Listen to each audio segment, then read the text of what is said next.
ሰላም ሰላም፣ ጤና ይስጥልኝ ውድና የተከበራችሁ የኔ ቻናል ቤተሰቦች እንዴት ናችሁ? ደህና ናችሁ ወይ? አለሁ እኔ ደህና ነኝ፣ እግዚአብሔር ይመስገን። እናንተስ እንዴት አላችሁልኝ? እንዴት ናችሁ?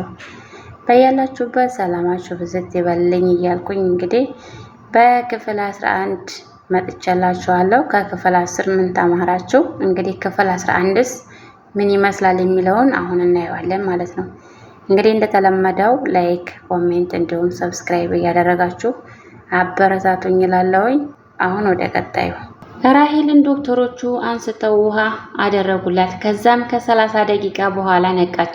ይህኔ ዶክተሮቹ ራሄል ያለ ምክንያት እንዳልወደቀች ስለገባቸው ምን እንደሆነች ለብቻዋ ጠየቋት። እሷም ልዑል የልጁ አባት እንዳልሆነና የልጁ አባት ሌላ መሆኑን ይህንንም ልዑል እንደማያውቅ ካወቀ ግን ቤተሰቦቹም ሆኑ እሷ ላይ ጉዳት እንደሚያደርሱባት ነገረቻቸው።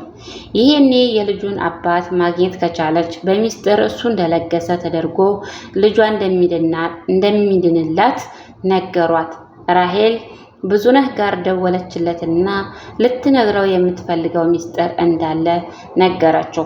ብዙነህ ራሄልን ለመጀመሪያ ጊዜ ያወቃት ልትደፈር ሙከራ ሲደረግባት ልዑል አስጥሏት ከዛ እስር ቤት እሱን ለማስፈታት ስትሯሯጥ ብዙነህ አግዟት ነበር። ከዛም አንድ ላይ ሳራን ፍለጋ ሐረር ሄደው ነበር። ታዲያ በዚህ መሃል ብዙነህ ራሄልን የፍቅር ጥያቄ አቅርቦላት ነበር፣ አልተሳካለትም። ከዛ ግን ሳራ ላይ ባሴረችው ሴራ ከልቡ ጠልቷት ዛሬ እንደምትፈልገው ስትነግረው አመነታ። ሊያገኛት ባይፈልግም ሚስጥሩን ግን መስማት ፈለገ። እናም ቦታ ተቀጣጥረው ተገናኙ። ብዙነህ ሲያያት ሳራንና ልዑልን አስቡ እዛው አንቆ ቢገላት ደስታው ነበር። ያለመደባትን ስታየው ፈገግ ብላ ብዙ እንዴት ነህ አለችው። ብዙነህም ፈጣሪ ይመስገን፣ እባክሽ ቀጥታ ወደ ጉዳይሽ ትገቢያለሽ አላት። ችግር ውስጥ ነኝ፣ ማለቴ እርዳታህን እፈልጋለሁ አለችው። ከት ብሎ እየሳቀ አንቺም ችግር ይገጥምሻል እንዴ አላት። እንባዋን እያፈሰሰች ልጄ ሊሞትብኝ ነው፣ የወላጅ አባቱ ደም ካልተገኘ ስትል አቋርጧት እና ይሄ እኔን ምን ይመለከተኛል አላት። አውቃለሁ ተቀይመኸኛል፣ ግን ትዝ ይልሃል ልዑል ሊፈታ አንድ ቀን ሲቀረው ሁለታችንም ሰክረን አብረን አድረን ነበረ። ደነገጠ። አልገባኝም እናማ ልጁ ያንተ ነው፣ እባክህን ማንም ሳይሰማ ለልጁ ስትል ብላ ተናግራ ሳትጨርስ ተነስቶ በጥፊ አጮላትና ከስህተትሽ የማትማሪ አውሬ፣ ከጥቅምሽ ውጪ ለሰው ሞራል ቅንጣት ታህል ርህራሄ የሌለሽ፣ ቆይ እንዴት ብታስብኝ ነው እወድሻለሁ ስልሽ ዓይንህን ላፈር ብለሽኝ ዛሬ ልጅህ ምናምን ስትይኝ አምኜ የምቀበልሽ ይመስልሻል?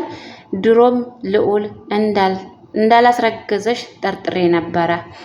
በጊዜሽ አባቱን ፈልጊለት ብሎ ትቷት መንገዱን ጀመረ።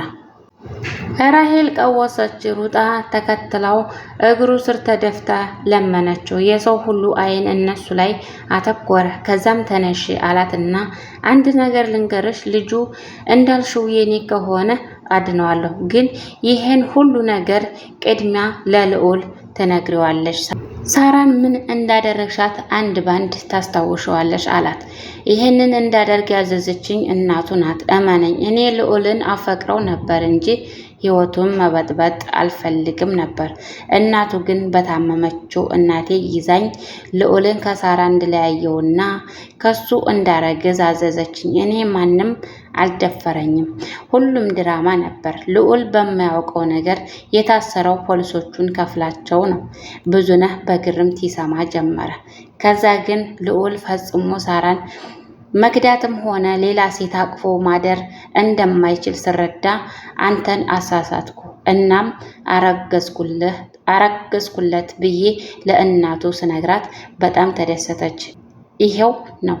ይሄን ሚስጥር ለራሴ ራሱ ደግሜ ማውራት አልፈልግም ነበር ግን አለችና ዝም አለች። ብዙነህ ግራ ገባው። በማን ላይ ምን መፍረድ አለበት? የልዑል እናት ግን ምን አይነት እርኩስ ነች? በስንት ሰው ህይወት ላይ ነው የተጫወተችው? ልጄ የኔ አለመሆኑን ተነግሮኝ ከማመን በላይ ምን ሞት አለ? ብዙነህ ራሄልን ትቷት እቤቱ ሄዶ ማሰብ ጀመረ። ሳራ ልዑል የገዛ ልጁ ሁሉንም በአይነ ህሊናው እየሳለ ማልቀስ ጀመረ። አሁን ግን መፍጠን እንዳለበት ወሰነ። በነጋታውም ሆስፒታል ሄዶ ልጁን ለማዳን ደም ሰጠ። ይሄኔ ብዙነህ በጣም ፈራ። ለልዑል መናገር እንዳለበት ልቡ ያውቃል። በዚህም ለመናገር ወስኖ ልዑልን ሊያገኘው ስልክ ደወለ። ስልኩ ጥሪ አይቀበልም። ይሄኔ ቤታቸው ሲሄድ ቤቱ በለቅሶ ተሞልቷል። ደንግጦ ምን እንደተፈጠረ ሲጠይቅ ልዑል ልጅክ አይደለም ሲባል ተናዶ የት እንዳለ አይታወቅም አሉት። ይሄኔ ብዙነህ እንዳልቸኩል ብዬ አረፈድኩ አለ በቁጭት። እንግዲህ ክፍል 11 ይሄን ይመስላል። በክፍል 12 ደግሞ በቀጣይ ክፍል እንገናኛለን። እንግዲህ ከወደዳችሁት እንደተለመደው ላይክ እና ሰብስክራይብ ማድረጋችሁን አትርሱ። አበረታቱኝ እላለሁ። በቀጣይ እስከምንገናኝ ቸር ሰንብቱልኝ። ወዳችኋለሁ።